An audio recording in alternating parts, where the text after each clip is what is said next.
കൂടുതൽ ടെക് വീഡിയോകൾക്കായി ഈ ചാനൽ സബ്സ്ക്രൈബ് ചെയ്യൂ.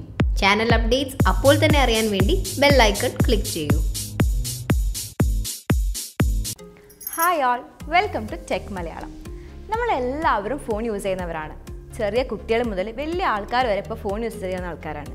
അപ്പോൾ നമ്മളിപ്പോൾ എവിടെ പോകുവാണെങ്കിലും നമ്മുടെ ഫോൺ കൊണ്ടെടുക്കാറുണ്ട്. ഇപ്പോൾ വീട്ടിലാണെങ്കിലും ഓഫീസിലാണെങ്കിലും രാത്രി കിടക്കാൻ പോകുകയാണെങ്കിൽ നമ്മളിപ്പോൾ ഫോൺ കൊണ്ടുപോകും. ഇപ്പം മൂവി കാണാൻ വേണ്ടിയിട്ടായാലും ചാറ്റ് ചെയ്യാനൊക്കെ നമ്മൾ ഫോൺ കൊണ്ടുപോകാറുണ്ട്. അപ്പോൾ നമ്മളിങ്ങനെ കണ്ടിന്യൂസ്ലി കുറേ നേരം ഇങ്ങനെ ഫോൺ യൂസ് ചെയ്തുകൊണ്ടിരിക്കുമ്പോൾ നമ്മൾ വിചാരിക്കാറുണ്ട്, ഈ ഫോൺ നമുക്കൊന്ന് ആരെങ്കിലും പിടിച്ചു തന്നിരുന്നെങ്കിൽ, അല്ല ഈ ഫോൺ നമുക്ക് നമ്മളെ കണ്ണിന് മുന്നിൽ ഡിസ്പ്ലേ ചെയ്ത് ഇങ്ങനെ തൂക്കിടാൻ പറ്റിയിരുന്നെങ്കിൽ അങ്ങനെ നമ്മൾ വിചാരിക്കാറുണ്ട്.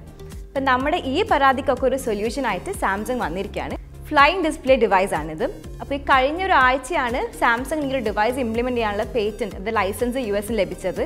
ഇപ്പോൾ ഈ ഒരു ഡിവൈസ് എന്ന് പറയുമ്പം നമ്മുടെ കണ്ണിനെ ഫോളോ ചെയ്യുന്ന നമ്മുടെ ഡ്രോണിന് മേലൊരു LCD ഡിസ്പ്ലേ ഉള്ള ഡിവൈസാണിത്. അപ്പോൾ ഈ ഡിവൈസ് ഉണ്ടാക്കാൻ ഇപ്പോൾ ആവശ്യ സാധനം എന്ന് പറയുകയാണെങ്കിൽ ഒരു LCD സ്ക്രീൻ ഉണ്ടാവും. ഈ LCD സ്ക്രീനിനെ പൊക്കി പിടിക്കാൻ വേണ്ടിയിട്ട് 4 പ്രൊപ്പല്ലേഴ്സ് ഉണ്ടാവും, 4 മോട്ടറുകളും ഉണ്ടാവും. പിന്നെ ബാക്കി കോമ്പണൻസ് എന്നൊക്കെ പറയുമ്പം സാധാ ഒരു ഡ്രോൺ ഉണ്ടാക്കാൻ നമുക്ക് എന്തൊക്കെ കോമ്പണൻസ് വേണോ അതൊക്കെ തന്നെയാണ് ഉണ്ടാവുക. ഇപ്പോൾ ഇതിൽ ഒരു ഫ്ലൈയിങ് ഡിവൈസ് ഒരു ടൂൾ കിറ്റ് ഉണ്ട്. അതിൽ വേണ്ട സാധനങ്ങൾ എന്ന് പറയുന്നത് ഒരു പവർ സോഴ്സ് ഉണ്ട്, പിന്നെ ഒരു ആക്സിലോമീറ്റർ ഉണ്ട്, ഒരു ഗൈറോസ്കോപ്പ് ഉണ്ട്, പിന്നെ നമുക്ക് GPS ഉണ്ടാവും. പിന്നെ ഇപ്പോൾ പോകുന്ന വഴിക്ക് ഒബ്സ്റ്റക്കിൾസ് ഒക്കെ ഉണ്ടെങ്കിൽ അതിനൊക്കെ ഡിഫൈൻ ചെയ്ത ഒബ്സ്റ്റക്കിൾ ഡിഫൻഡർ ഉണ്ട്. പിന്നെ ഇത് വർക്ക് ചെയ്യുന്ന പറയുമ്പോൾ ലോക്കൽ വൈഫൈ ബേസ് പൊസിഷനിങ് ആണുള്ളത്. അപ്പോൾ ഇത് എന്തിനാണെന്ന് വെച്ച് കഴിഞ്ഞാൽ നമുക്ക് പൊസിഷന് വേണ്ടിയിട്ടാണ്. ഇനി ഇതിന് പുറമെ ഉള്ളൊരു സെൻസർ യൂണിറ്റ് ഉണ്ട്. ഈ സെൻസർ യൂണിറ്റ് എന്താണെന്ന് വെച്ച് കഴിഞ്ഞാൽ ഈ സെൻസർ യൂണിറ്റ് പോയിന്റ് ചെയ്യുക നമ്മളിലേക്കാണ്. അപ്പോൾ നമ്മളെ കണ്ണും നമ്മളെ ഫേസൊക്കെ എങ്ങോട്ടേക്കാണോ പോയിന്റ് ചെയ്യുന്നത് അത് മനസ്സിലാക്കാൻ വേണ്ടിയിട്ടാണ് ഈ സെൻസർ യൂണിറ്റ് ഉള്ളത്. നമ്മുടെ ഐസൈറ്റും നമ്മുടെ ഫേസും ഒക്കെ കൂടെ തന്നെ നമ്മുടെ ജസ്റ്റേഴ്സ്, നമ്മുടെ വോയിസ് ഒക്കെ മനസ്സിലാക്കാൻ വേണ്ടിയിട്ടാണ് ഈ ഒരു പോയിന്റർ ഉള്ളത്. ഈ ഒരു പോയിന്ററിന് പുറമേ ആയിട്ടൊരു സെൻസറും കൂടി ഉണ്ട്. ഈ സെൻസർ എന്താണെന്ന് വെച്ച് കഴിഞ്ഞാൽ എപ്പോഴും ഈ ഡിസ്പ്ലേ സ്ക്രീനെ നമ്മുടെ കണ്ണിൻ്റെ അല്ലെങ്കിൽ നമ്മുടെ ഫേസിൻ്റെ മുന്നിൽ ഡിസ്പ്ലേ ചെയ്യാൻ വേണ്ടിയിട്ടാണ്.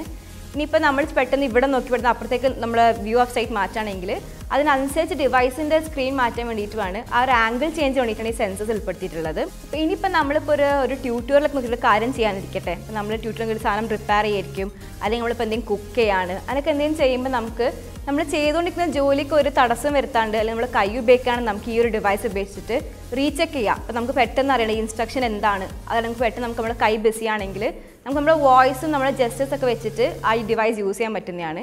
അപ്പോൾ ഇത്തരം സന്ദർഭങ്ങളിലൊക്കെ ഇത് ഭയങ്കര ഹെൽപ്ഫുൾ ഡിവൈസാണ്. സാംസങ് ഈ ഒരു ഡിവൈസിന് വേണ്ടിയിട്ടുള്ള പേറ്റൻറ്റ് ഫയൽ ചെയ്തത് കഴിഞ്ഞ ജാനുവരി 2016 അപ്പോൾ ഈ ഫെബ്രുവരി 13 ഇവർക്ക് ലൈസൻസ് ഇഷ്യൂ ചെയ്ത് കിട്ടിയത്. ഈ ലൈസൻസ് കിട്ടിയെന്നത് കൊണ്ട് ഇവർ ഇതൊരു പ്രോഡക്റ്റ് ആക്കി മാറ്റുന്ന കാര്യത്തിൽ നമുക്ക് ഷ്യൂരിറ്റി ഒന്നുമില്ല. ഈ ഒരു പേജിൻ്റെ പ്രോഡക്റ്റ് ആവുകയാണെങ്കിൽ തീർച്ചയായിട്ടും ടെക്നോളജീനെ മാറ്റിമറിക്കുന്ന ഒരു വലിയൊരു സംഭവമായിരിക്കും. അപ്പോൾ നമുക്കെല്ലാവർക്കും പ്രതീക്ഷിക്കാം ഇങ്ങനെ ഈ ഒരു അടിപൊളി പ്രോഡക്റ്റ് അധികം വൈകാതെ തന്നെ മാർക്കറ്റിലേക്ക് ലഭ്യമാവുമെന്നും നമുക്ക് എല്ലാവർക്കും ഇങ്ങനെ യൂസ് ചെയ്യാൻ പറ്റും. നമ്മൾ കണ്ണിന് മുന്നിൽ നമുക്കിങ്ങനെ വിഷ്വലായിട്ട് കാണാൻ പറ്റും. ഒരുപാട് കഷ്ടപ്പെടാൻ നമ്മൾ എപ്പോഴും ടച്ച് ഒന്നും ചെയ്യാണ്ട് നമ്മളെ കൈയൊന്നും വേദനിക്കാണ്ട് നമുക്ക് എപ്പോഴും യൂസ് ചെയ്യാൻ പറ്റും എന്നൊക്കെ പ്രതീക്ഷിക്കാം. ഈ വീഡിയോ നിങ്ങൾക്ക് ഇഷ്ടപ്പെട്ടുവെങ്കിൽ ലൈക്ക് ചെയ്യുക, ഷെയർ ചെയ്യുക, നിങ്ങളെ കമൻസ് എല്ലാം താഴെ കമൻറ്റ് സെക്ഷനിൽ മെൻഷൻ ചെയ്യുക. ടെക് ലോകത്തെ പുതിയ വാർത്തകളുമായി നമുക്ക് വീണ്ടും കാണാം. Till then bye.